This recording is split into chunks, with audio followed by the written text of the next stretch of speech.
Boa noite, meus irmãos. Graça e paz de Jesus a todos. Amém? Amém, amém. Abra sua Bíblia, por favor. Vamos continuar o nosso estudo na Epístola de Judas.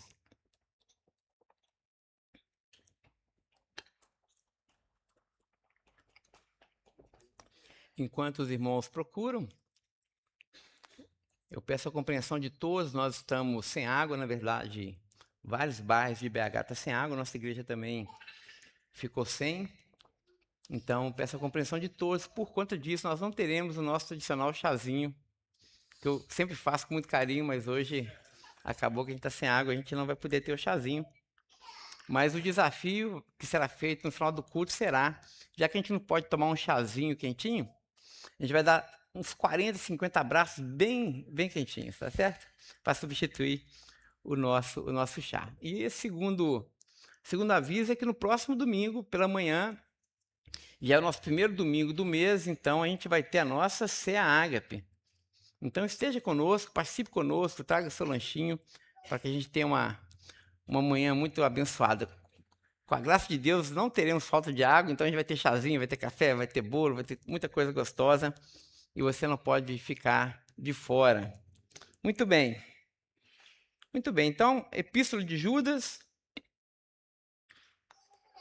Nós estamos caminhando bem, e hoje nós vamos finalizar o verso de número 13, que diz assim: Judas, se referindo aos falsos pastores, ele vai dizer que eles são ondas bravias do mar que espumam as suas próprias sujeiras. E são também estrelas sem rumo, para as quais já está reservada a mais profunda escuridão para sempre. Vamos orar, irmãos? Te damos graças, Senhor, mais uma vez pela tua palavra que nós abrimos e lemos com tanta liberdade. Pedimos nessa noite a tua graça, a tua iluminação, a tua unção, a tua sabedoria, Senhor, como nós acabamos de cantar. Abra os olhos do nosso coração, abra também os olhos do nosso entendimento, Senhor, para que a gente possa te ver, para que a gente possa te perceber, para que a gente, sobretudo, Senhor, em te vendo, em te percebendo, possamos te obedecer. Fale conosco nessa noite, conceda ao pregador essa graça e conceda a cada um dos ouvintes essa mesma unção, Senhor, que nós te pedimos e assim nós oramos, no nome de Jesus. Amém, amém, amém. Amém, irmãos. O título da nossa reflexão nessa noite será Escapando do Fanatismo. Escapando do fanatismo. Irmãos, nós vivemos em tempos onde o fanatismo está em moda. A nossa cultura, como nós temos estudado durante esse ano, estudamos também no acampamento, é uma cultura muito baseada no sentimento, nas percepções. Sai de cena a razão, aquela construção racional, objetiva sobre as realidades, e entra em cena aquilo que a gente tem chamado de o homem sentimentales. Aqueles que foram no acampamento vão lembrar dessa expressão, o homem que leva a vida, que toma decisões a partir dos seus afetos, a partir dos sentimentos do seu coração. Não obstante o fanatismo estar em alta no nosso tempo, ele já era uma preocupação desde os primórdios da filosofia. Mas eu gostaria de apresentar apenas dois pensadores mais contemporâneos que se debruçaram também sobre essa temática. O primeiro pensador, uma pensadora, na verdade, uma filósofa, ela é alemã, mas de origem judaica. Ela viveu ali justamente naquele período ali do nazismo, do Holocausto e tudo mais, e a partir dessas percepções, Ela então construiu a sua definição de fanatismo. Essa filósofa se chama Hannah Arendt. Não sei se os irmãos já ouviram falar dela. Ela demonstra uma preocupação porque ela fez um estudo e a pergunta que ela tinha em tela é a seguinte: qual é o perfil das pessoas que executaram uma tragédia tão grande como o Holocausto? Claro, nós temos ali a figura icônica do Hitler, mas o Hitler não fez nada sozinho. Uma nação, na verdade, acompanhou os passos desse maníaco. E ela, então, fez uma pesquisa para entender qual era a mentalidade, qual é o perfil dessas pessoas que executaram as ordens do Hitler. E, para surpresa dela, ela concluiu o seguinte, que os grandes crimes cometidos, especificamente no Holocausto, não foram cometidos por pessoas perversas, ela vai usar a expressão, por monstros. Porque a gente sempre acha, né? Quem são os monstros que fizeram o que fizeram? A gente sempre tem ideia que eram pessoas assim, que você encontrava, você batia o olho, você ia identificar como sendo uma pessoa detestável, uma pessoa maligna. Mas ela vai dizer que não, que esses crimes cometidos pelo nazismo foram cometidos por pessoas comuns, por pessoas normais. Essas pessoas normais que aprenderam, presta atenção, a obedecer ordem e aprenderam a viver a partir das diretrizes de um sistema. E aqui, essa fala da Hannah Arendt me fez lembrar, e aqueles que gostam de assistir filme, vai uma dica de filme muito bom, duas dicas, então. A primeira delas é Zona de Interesse. Não sei quantos aqui assistiram esse filme, que foi até indicado ao Oscar, acho que 2 Oscars atrás ele foi indicado, Zona de Interesse. E outro filme é O Leitor, brilhantemente interpretado pela aquela atriz do Titanic, a Kate Winslet, né? O Leitor. Mas eu quero destacar esse filme da Zona de Interesse, porque ele conta a história, e é verídica, inclusive, do Rudolf Höss. Quem foi o Rudolf Höss? Rudolf Höss foi o idealizador e o construtor de Auschwitz. Já ouviram falar daquele campo de concentração famoso chamado Auschwitz? Nesse campo de concentração, irmãos, e assim, pela direção do Rudolf Höss, chegava-se a matar 3, 4, 5 mil judeus por dia. E qual que era a intenção do Rudolf? Tornar aquele campo de concentração cada vez mais produtivo, cada vez mais eficiente. Ele se ocupava em tornar a matança dos judeus cada vez mais eficiente, como se fosse uma linha de produção mesmo. Mas o que chocou a Hannah Arendt, que esse Rudolf Höss, ele era um cristão. Sabia disso, que ele era um cristão? Um protestante, inclusive? E ele passava o dia todo matando judeu. E tinha lá os fornos que incineravam os judeus, mas à noite ele chegava em casa, ele tinha uma família, né, que morava ali justamente no quintal de Auschwitz. Ele tinha esposa, ele tinha filhos, inclusive eu vi um documentário muito bom com os filhos do Rudolf Höss, acho que é A Sombra do Comandante, está no streaming desse aí, A Sombra do Comandante, se não me falha a memória, é justamente esse o título. Então, ele ia para casa, e os meninos contando, né, papai chegava em casa, dia de trabalho normal, contava histórias para a gente, orava com a gente, jantava com a minha mãe. No final de semana, ele ia passear com os filhos, pescar com os filhos, tudo normal. Mas ele passava a semana toda matando judeus. Hannah Arendt vai chamar esse tipo de obediência cega que é fruto de uma acomodação humana a um sistema perverso, ela vai chamar isso de a banalização do mal. A banalização do mal. E aí ela vai dizer sobre o que ela quer dizer com a banalização do mal. Vou abrir aspas para ela, vai dizer: o mal, segundo Hannah Arendt, abre aspas, o mal é trivial, mas não no sentido de que ele pode... perdão, irmãos, o mal é trivial, mas no sentido não de que ele pode surgir não de uma maldade extraordinária, como a gente espera, mas, preste atenção, mas de uma ausência extraordinária de pensamento. Uma ausência extraordinária de reflexão. Então, olha só que coisa interessante, ele vai dizer que o mal é banalizado não porque as pessoas são extraordinariamente malignas, mas justamente por causa de uma ausência extraordinária da capacidade de pensar.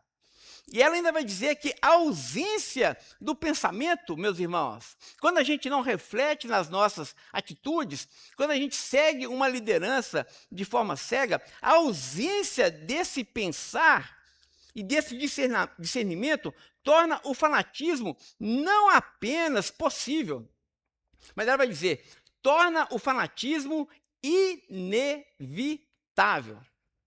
Então, quando nós abdicamos do nosso senso crítico, de discernir as coisas, o fanatismo bate na nossa porta, não como uma possibilidade, mas como algo que é inevitável. Palavras duras da Hannah Arendt. O segundo pensador que eu gostaria de fazer menção nessa noite é um talvez mais conhecido de todo mundo, que é o Freud. Freud, o pai da psicanálise. E ele escreveu, dentre várias obras do Freud, são fantásticas, muito boas, ele escreveu um que é chamado Psicologia das Massas e Análise do Ego. E nessa Psicologia das Massas e Análise do Ego, ele vai dizer o seguinte, quando nós... O que ele quer dizer com isso? Né? O que ele entendeu a partir dessa psicologia das massas? Ele falou o seguinte, que o homem é um ser que anda em bando. Já ouviram falar do efeito manada? Então, já ouviram? Vocês sabem o que é o efeito manada? O efeito manada é assim, quando imagina uma manada de bois, tá certo? E aí, os bois são disparados, assim, né? Sempre tem um na frente. Se um cai no buraco, o que acontece? Todo mundo cai atrás, de forma irrefletida. Então, esse é um comportamento. Né? Ele vai dizer que o ser humano também tem uma tendência de reproduzir os pensamentos de massa. Aí o Freud vai dizer o seguinte, quando nós estamos em uma massa de gente, o que nós somos tentados a fazer? A trocar as nossas incertezas, ou então a anular as nossas incertezas, anular as nossas perguntas, anular a nossa capacidade de criticar algo, e nós anulamos aquilo e abraçamos a certeza das massas e, sobretudo, a certeza de um líder que conduz essa massa. Os irmãos estão percebendo como isso é problemático? Quando nós deixamos as nossas dúvidas e incertezas de lado, quando nós deixamos a nossa capacidade dada por Deus de refletir sobre a realidade, e nós abandonamos aquilo e compramos a certeza e a verdade daquela massa, daquele grupo, daquela liderança, ou então daquele líder personalista. O indivíduo entrega ao líder, estou abrindo aspas aqui para a fala do Freud, o indivíduo entrega ao líder presta atenção, a responsabilidade de pensar e discernir entre aquilo que é certo e aquilo que é errado. Então, trata-se aqui, meus irmãos, de uma anuência àquilo que o líder diz que é certo. Então, ele entrega àquele líder, ou entrega àquela liderança, a autoridade, a responsabilidade de dizer para mim e dizer para você aquilo que é certo e aquilo que é errado. O Freud vai chamar essa abdicação, ele vai chamar essa nossa complacência, condescendência, de regressão psíquica. Porque na regressão psíquica, o que acontece não é uma elevação do ser humano. Quando nós estamos nessa cultura de massa, a crítica, não acontece uma elevação do ser humano. Antes, pelo contrário, acontece uma regressão do nosso estado para um estado de irracionalidade.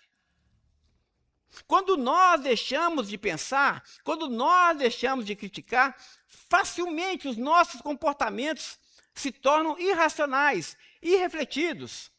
Porque nós já nos comportamos e já respondemos a um líder, não porque nós entendemos que aquilo é certo ou errado, mas a nossa resposta tem a ver com a nossa lealdade. Ou seja, a nossa lealdade àquela liderança é maior do que a nossa convicção se aquilo que nós estamos fazendo é certo e é errado. Olha que coisa preocupante e perigosa. Por que eu fiz essas duas considerações de forma introdutória, irmãos? Porque nós estamos estudando essa carta de Judas e muitas vezes fica um pouco nublado o que nós estamos fazendo aqui. Não é? E é uma carta muito difícil de digerir. Então, eu queria clarear para os irmãos que a intenção fundamental de Judas é nos responsabilizar. É nos responsabilizar. E nós que somos cristãos protestantes, nós precisamos levar isso muito a sério. A reforma protestante surgiu justamente porque um monge de linhagem, de origem agustiniana, chamado Martim Lutero, depois João Calvino, eles tiveram a coragem de criticar o status quo do qual eles faziam parte. Porque nós temos ali na Igreja Católica, na época do Martim Lutero e também do Calvino, uma ideia que já havia ganhado muita força de que a tradição, ou seja, aquilo que a figura do Papa dizia, era tão importante e às vezes muito mais relevante do que as Escrituras. Então, se as Escrituras dissessem uma coisa, ok, mas o que a tradição diz? Aí os católicos vão dizer, não, se o Papa está dizendo, o Papa é infalível, logo a verdade está naquilo que o Papa está dizendo. Ou seja, a tradição estava acima das Escrituras. Mas quando veio a reforma, um dos pontos fundamentais e negociáveis ali da reforma, que são aqueles 5 solas, os irmãos se lembram? Os 5 solas? Não é sola de sapato, não. É latim, né? Que são aqueles 5 somente. Então, nós temos ali o sola gratia, não é isso? Né? Somente a graça, o sola fide, somente a fé, solus Christus, somente Cristo, soli Deo gloria, a Deus toda a glória. Nós temos um outro ponto que é o sola scriptura. O sola scriptura é uma afirmação protestante que diz que a Bíblia, as Escrituras, é a nossa única regra de fé e prática. Portanto, a tradição é importante.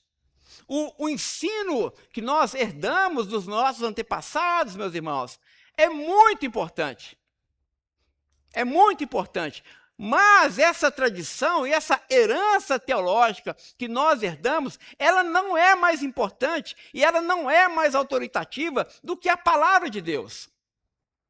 A palavra de Deus, e nós protestantes, portanto, nós não desprezamos a tradição, mas nós discernimos a tradição, discernimos os ensinamentos que nos foram passados à luz das Escrituras, As Escrituras, portanto, elas iluminam a tradição e, se necessário for, elas corrigem a tradição.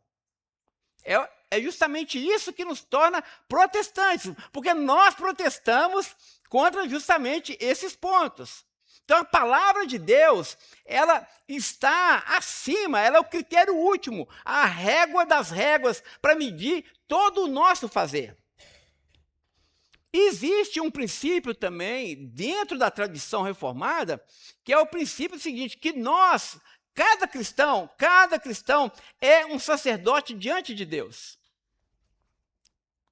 O sacerdócio universal dos santos.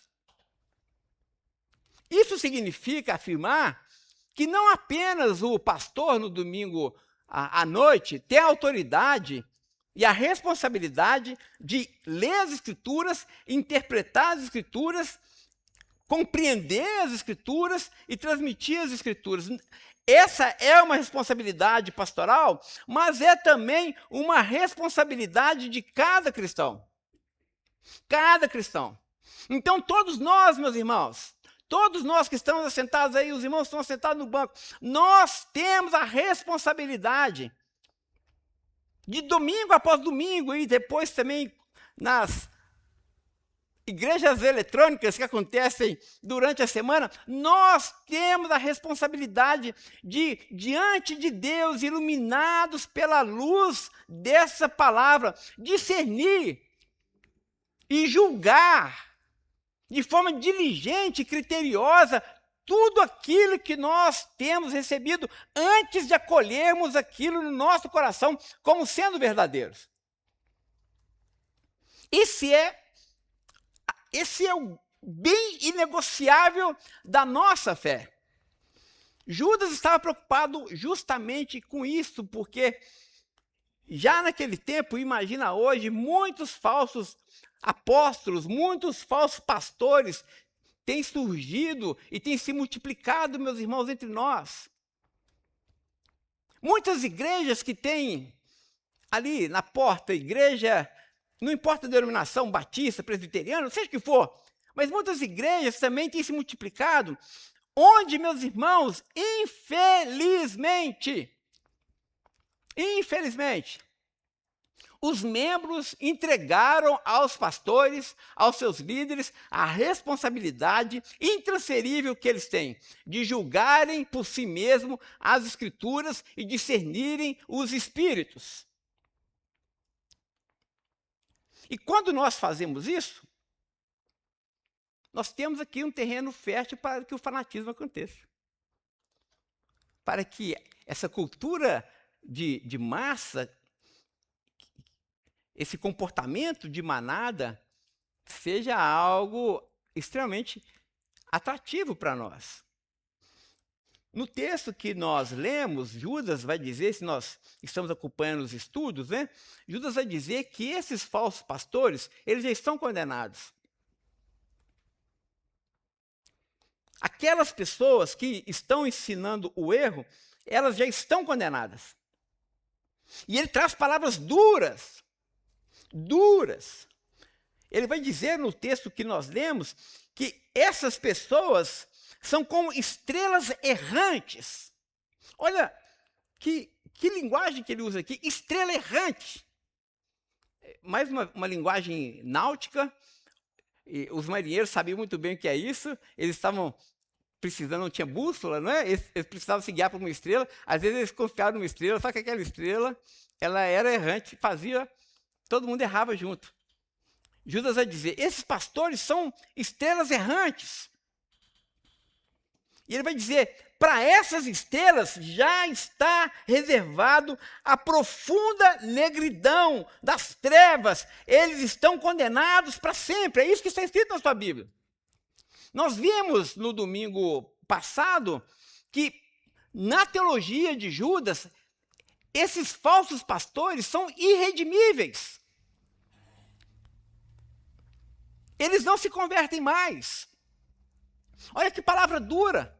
Judas vai dizer, não porque não tem perdão para eles, mas porque o coração deles, assim como o coração de Faraó, pastor Tiago pregou hoje pela manhã, assim como o coração de Faraó, o coração está duro.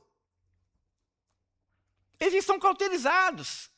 Eles já negaram tanto a verdade que aquilo já não mexe mais com eles. São irredimíveis. Eles estão condenados. Mas o que nos interessa aqui é a advertência de Judas. Judas não está preocupado com só os pastores. Ele está preocupado com o rebanho de Deus. Está preocupado com a gente. E a tarefa que ele entrega para nós, meus irmãos, é justamente essa. Nós precisamos, urgentemente, como igreja de Jesus, no nosso coletivo, mas também como filhos de Deus, na nossa individualidade, discernir, usar a nossa massa cinzenta para pensar, para discernir os espíritos, para discernir os líderes que nós elegemos, para discernir a igreja que nós estamos, para discernir as verdades que nós acolhemos no nosso coração. Sim, meus irmãos, nós não estamos brincando domingo após domingo nessa igreja, nesse culto. Para nós, a verdade importa. A verdade importa, gente. Irmãos, a verdade é poderosa para salvar a nossa alma. Nós precisamos crer corretamente. E para isso nós precisamos usar o nosso raciocínio. Nós precisamos gastar tempo e nos perguntar: será que aquilo que eu estou crendo é a verdade? Será que a igreja onde eu estou está pregando a verdade? E aqui vai 2 exercícios para nós, para a gente usar de discernimento. O primeiro deles é justamente esse, não é? O que eu tenho ouvido e tenho acolhido como verdade no meu coração, no púlpito da minha igreja, estou falando aqui para o meu rebanho, é a verdade? Porque, gente, gravem isso no coração de vocês. Eu falo isso como alguém que vai passar um dia. Mas, sobretudo, porque eu sei que eu vou prestar contas a Deus. Nesse púlpito, não importa o que o pastor pensa. O que eu penso é irrelevante. Em termos bíblicos, teológicos e doutrinais, o que eu penso é irrelevante.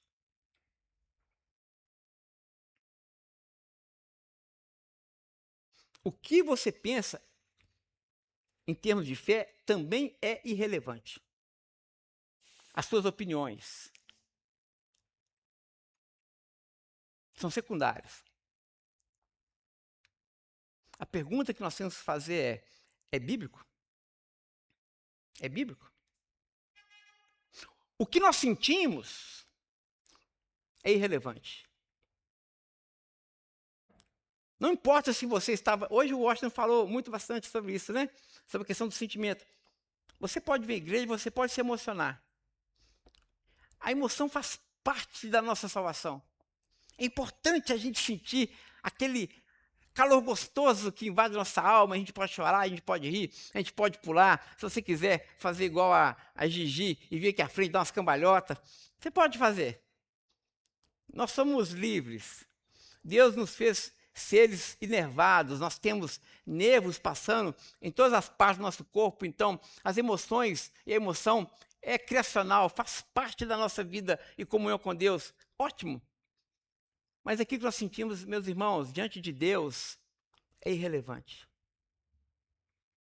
A sua experiência ou a experiência do pastor é irrelevante. Eu posso contar aqui meus testemunhos aqui que Deus fez. Amém, glória a Deus. Mas é meu. É uma experiência minha com Deus. O que importa, gente? Preste atenção. O que importa é que você discirna. Será que a pregação que eu estou ouvindo nesse exato momento, essa pregação agora, será que essa pregação é bíblica, está na palavra de Deus? Será que é o evangelho de Jesus?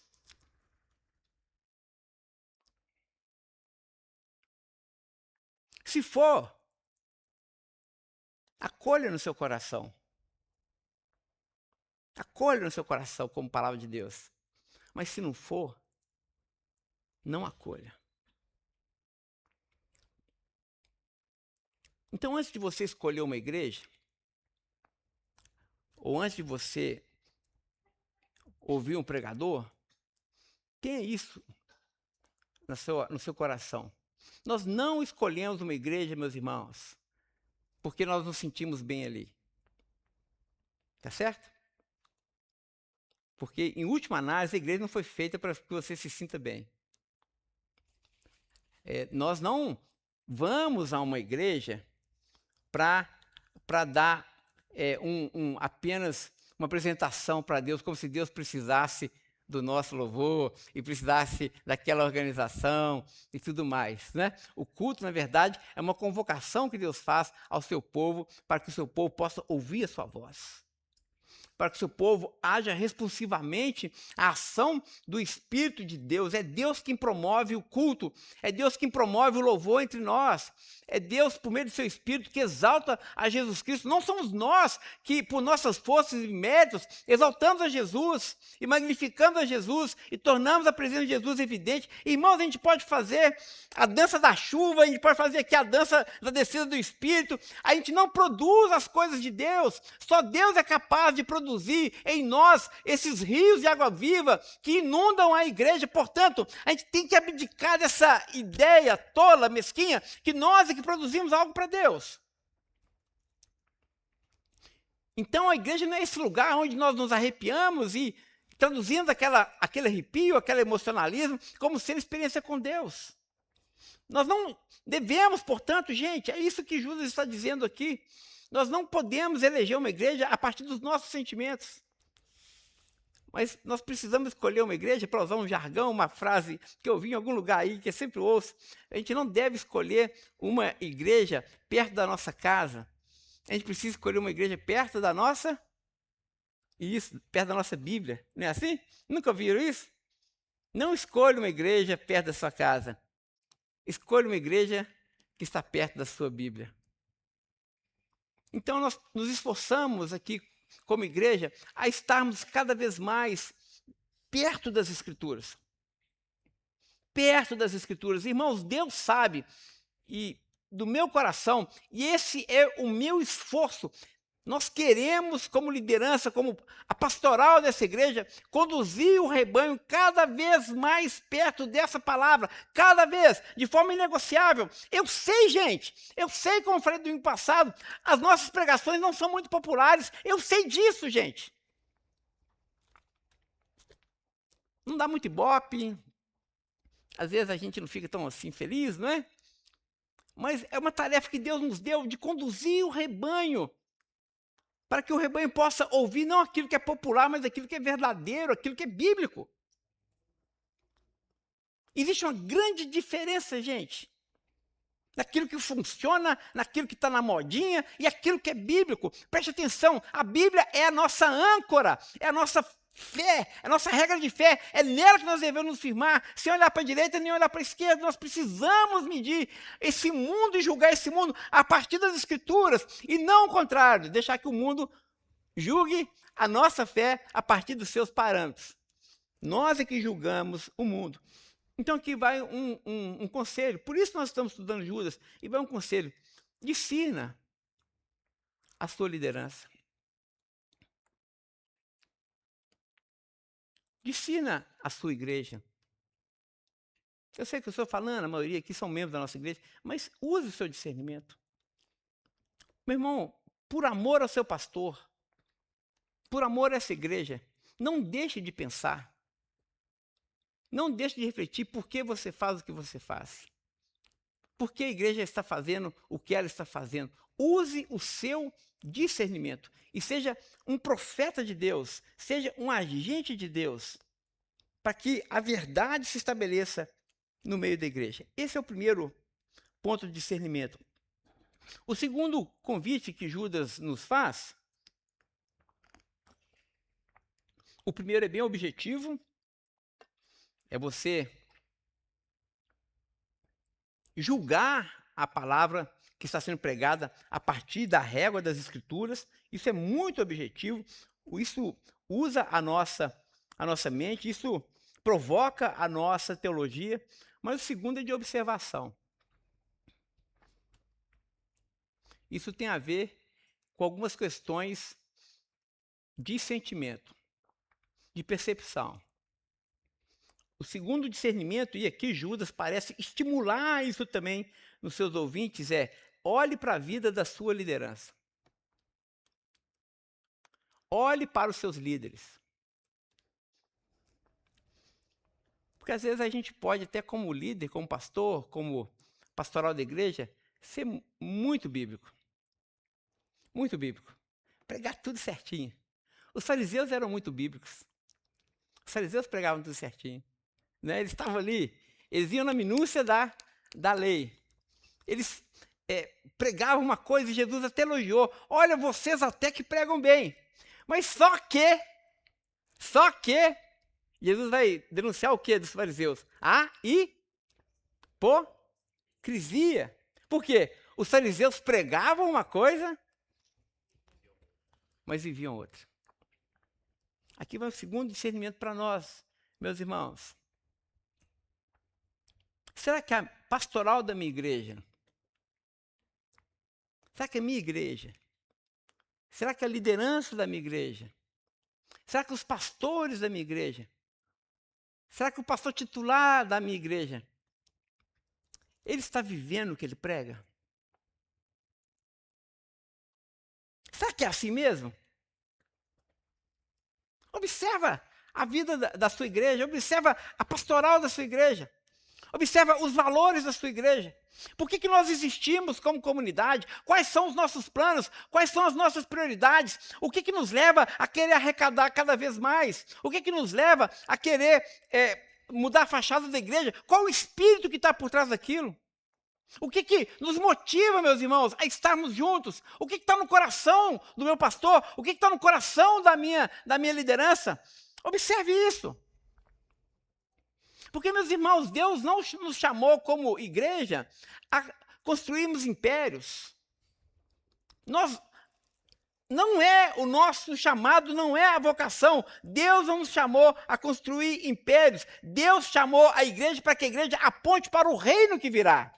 Então, nós não existimos como igreja para construir um feudo, um império particular. Esse não é o propósito da igreja. O propósito da igreja é apontar para o reino e o rei que virá. Então, quando a igreja constrói para si mesma, quando ela é ensimesmada, ela olha para si mesma, isso é um critério que deve chamar a nossa atenção. A gente tem que tomar cuidado com isso. Observe a vida dos seus líderes. É o que Judas está dizendo. Veja como seu pastor trata a sua família. Né? Eu gostei muito do Moody, que o Moody foi um pastor evangelista batista, no começo ali do final do século XIX, acho que morreu em 1901, salvo engano. Ele escreveu uma frase que diz assim: eu não quero ouvir de Cristo da boca de um pregador que maltrata sua esposa. Eu não quero ouvir, a minha esposa está aqui, eu não quero ouvir de Cristo da boca de um pregador que maltrata sua esposa. Então a questão é, será que a nossa liderança, que a pastoral da igreja, tem cuidado bem das famílias? Nós que cantamos aqui na frente, gente, deixa eu dividir um pouco a carga aqui, que está todo mundo olhando para mim, falando, ouviu o pastor Pedro brigando com a Viviane outro dia ali e tal, né? Então a Viviane deve estar ali anotando um tanto de coisa ali e tal. Né? Deixa eu dividir a carga. A gente que está aqui na frente cantando, a gente tem cuidado bem da nossa esposa?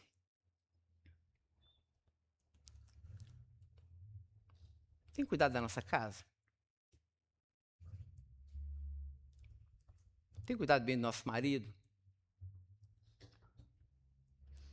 Porque eu posso, parafraseando o Moody, dizer, eu não quero ouvir um louvor de um grupo musical cujo ministro ou cujos integrantes estão cuidando mal dos seus casamentos. Os irmãos percebem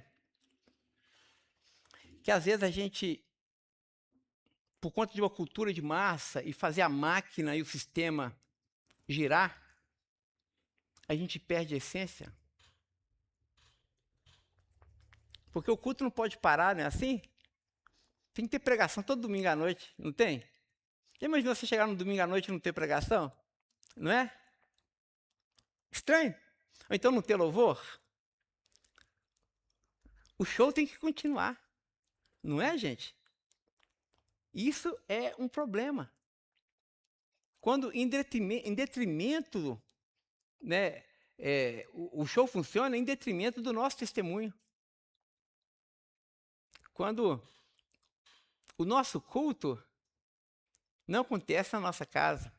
Quando o nosso culto não acontece primeiro no nosso coração. Então aqui um desafio para nós, irmãos, para que a palavra de Deus seja hoje o nosso espelho. Eu que estou servindo ao Senhor, de fato, eu estou testemunhando essa verdade, encarnando essa verdade na minha vida prática, ou é só performance? Ou é só entretenimento? Ou é só porque eu estou fazendo parte de um sistema?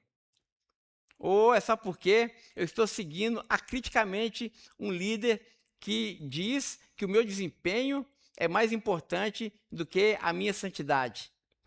Que o meu trabalho e aquilo que eu faço na igreja e produzo na igreja é mais importante do que a minha vida dentro da minha casa? Se a minha presença nas reuniões da igreja é mais importante do que a minha presença no meu leito nupcial com a minha esposa.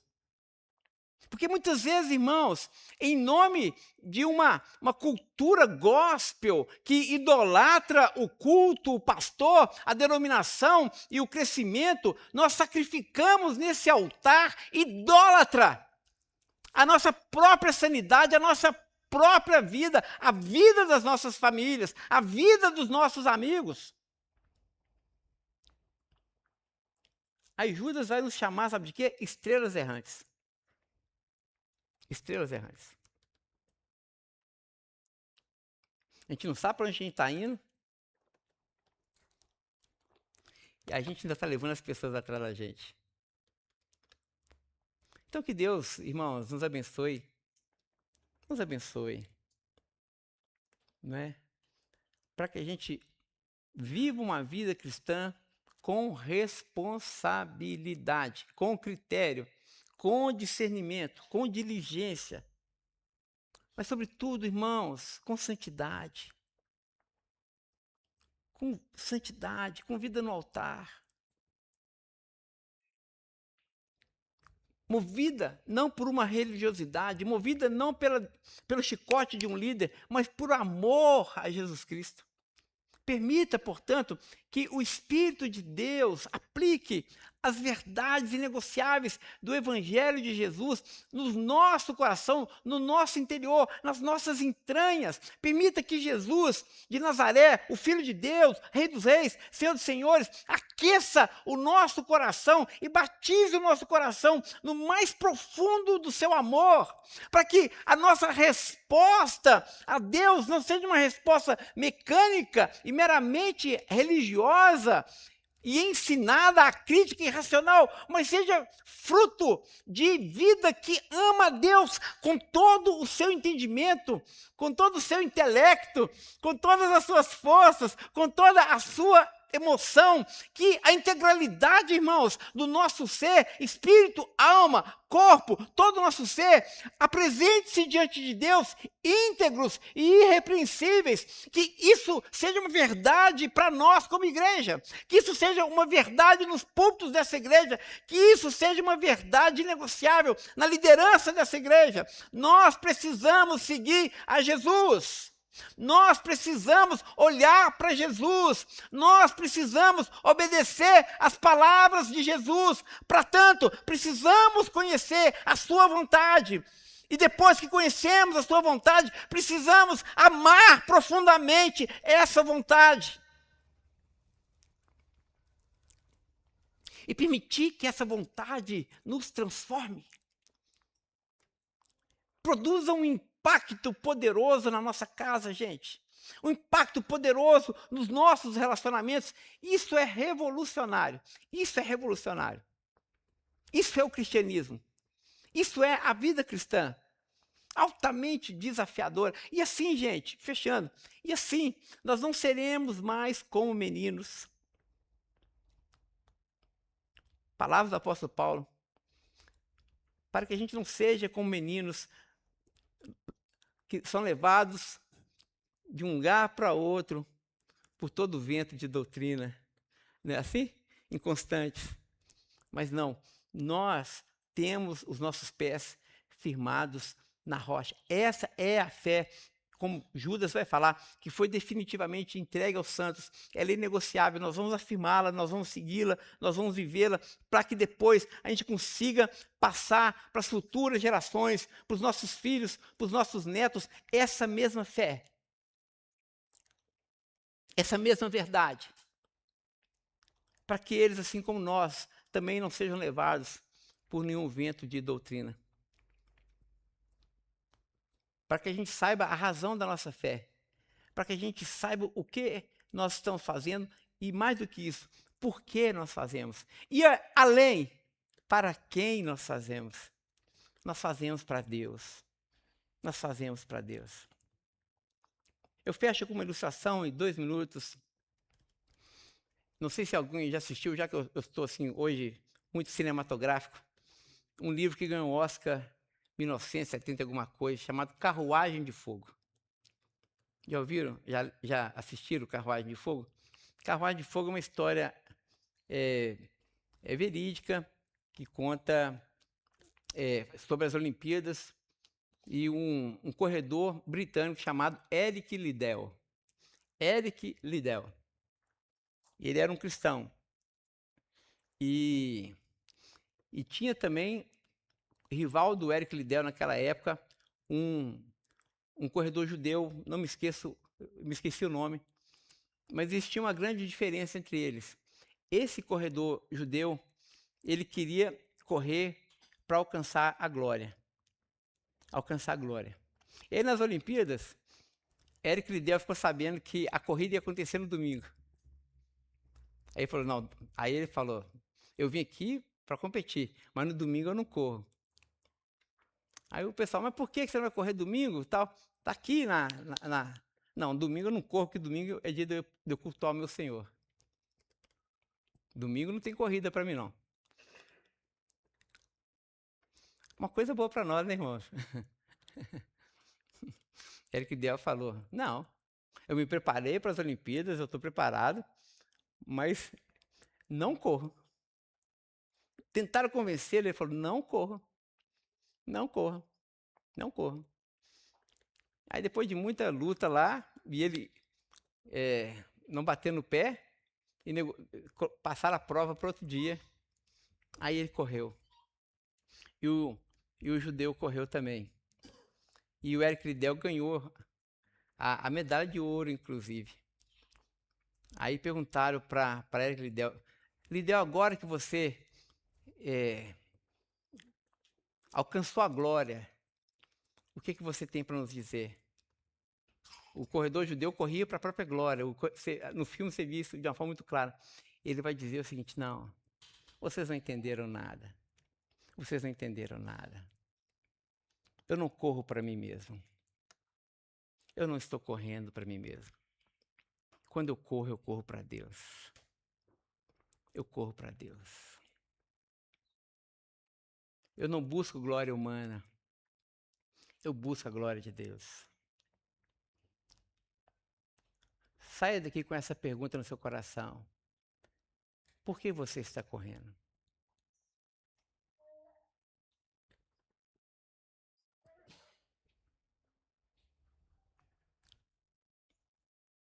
Para quem você está correndo?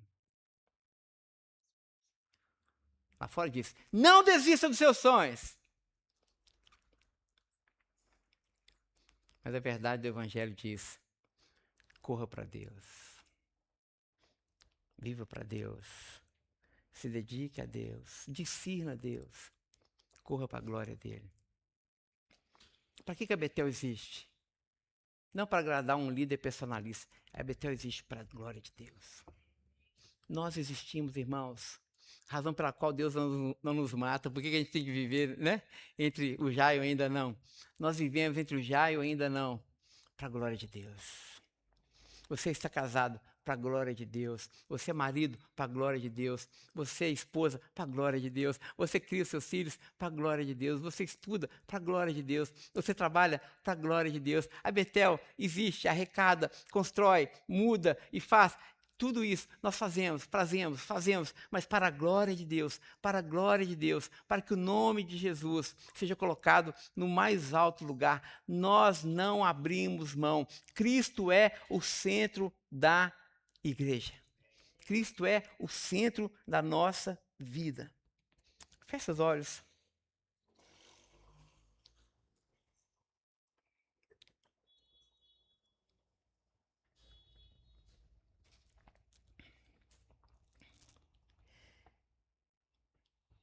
Amém. Senhor, obrigado por mais uma noite de reflexão, por mais um dia tão rico, Senhor. De tanto aprendizado nós tivemos hoje pela manhã e agora. Ouvimos a Tua voz. Ó Senhor, obrigado porque o Senhor nos deu a capacidade de discernir, de pensar. O Senhor nos deu livre acesso à Tua palavra. Ó Senhor, nos ajude a sermos diligentes. Nos ajude a discernir os espíritos, Senhor. Ó Deus, nós oramos como igreja, como comunidade, nos colocamos diante de Ti, nos apresentamos diante daquele que tudo vê. E te pedimos, Senhor, conduz a Betel, conduz essa igreja, conduz cada família dessa igreja, Senhor. Em discernimento, Pai, em verdade. Ó Senhor, para que a nossa vida seja dirigida, não pela nossa vontade, não pelos nossos gostos e sentimentos, mas seja dirigida pela verdade. A verdade importa para nós, Pai. Que a sua verdade seja a nossa âncora, Senhor, a bússola moral para as nossas vidas, Senhor. Que a sua verdade possa permear todo o fazer da nossa igreja, Deus. Ó Senhor, que cada liderança da nossa igreja, que a pastoral da nossa igreja, ó Senhor, possa estar ancorados na Tua palavra, na Tua verdade, Senhor. E não apenas no conhecimento dessa letra que é preciosa, viva e eterna, mas na prática incansável dela. Nos ajuda, Senhor, para que entre os domingos a nossa fé seja viva, seja concreta, Senhor, seja verdadeira, Pai. Nos ajuda, Senhor, dentro da nossa casa, nos ajuda, Senhor. Somos tão falhos, somos tão pecadores. Jesus, Filho de Davi, tem compaixão de nós. Nos dê o poder do Teu Espírito para vivermos a Tua palavra, Senhor, em cada área da nossa vida. Que possamos perseguir de maneira inegociável a Tua vontade para nós. Ó Senhor, que durante essa semana, nas nossas corridas, nós possamos nos lembrar que nós corremos para o Senhor. Que toda a nossa vida, todo o nosso ser, sejam dedicados ao Senhor. Sejam para a Tua própria glória. É o que importa, Senhor. Não a nós, Senhor, não a nós, mas ao Teu nome da glória. Ao Teu nome da glória. Ó Senhor, faz com que a nossa vida reflita a Tua própria majestade, a Tua glória, Senhor. Queremos receber e dar ao Senhor da Sua própria glória, Deus. Então, enche-nos do Teu Espírito para que possamos Te glorificar com as nossas vidas, Senhor.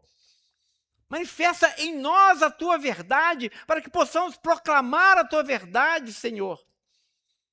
Manifesta em nós a tua transformação, para que a nossa vida ressurreta possa te glorificar, Senhor. Faça isso, Pai, entre nós. Faça isso, Senhor, para a sua glória. Faça isso para a nossa alegria. Faça isso no nome de Jesus, Senhor. E assim que a graça do Senhor Jesus e o grande amor de Deus, o nosso bondoso Pai, e a doce consolação que vem por meio do teu Espírito, seja com todo o seu povo, espalhado por toda a terra, hoje e sempre. Amém, amém e amém. Amém. Lembre do nosso desafio, 40, 50 abraços bem quentinhos. Deus abençoe. Semana cheia da graça para todos. Amém.